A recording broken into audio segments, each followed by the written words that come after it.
കളിച്ചിരി തമാശകളും മനോഹര പ്രകടനങ്ങളുമായി കുട്ടിത്താൻ ഒരു കുഞ്ഞുവാവയൊക്കെ ഉണ്ടല്ലോ കയ്യില്. ഇതിന്റെ പേരെന്താ? എന്ത് രസമായിട്ട് പാടണേ. സ്റ്റൈലിഷ് ഗേൾ ആണല്ലോ ധനുഷക്കുട്ടി. കാണാൻ നല്ല ക്യൂട്ടായിട്ടുണ്ട്. വിധികർത്താക്കളും താരങ്ങളും തമ്മിലുള്ള രസനിമിഷങ്ങളാണ് വേദിയെ കുറിച്ചൊരു പാട്ട് ഞാൻ പാടും. ഒന്ന് ഹംസധ്വനിയിൽ ഫ്ലവേഴ്സ് സ്റ്റോപ്പ് സിംഗർ.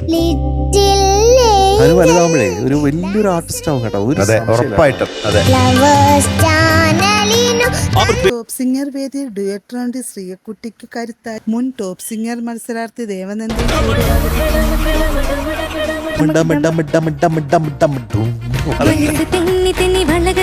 നന്നായിരുന്നു, രണ്ടുപേരും കലക്കി അതിമനോഹരമായിട്ട് പാടി. ശ്രീയക്കുട്ടിയുടെ ആലാപനത്തിന് നല്ല അഭിപ്രായങ്ങളാണ് വിധികർത്താക്കൾ. ഒരു രക്ഷയില്ല ദേവു, ഇതെന്തോ സീസൺ 4 ഞാനും ഉണ്ടായിരുന്നിരിക്കണമായിരുന്നു എന്ന് തോന്നുന്നുണ്ടല്ലേ.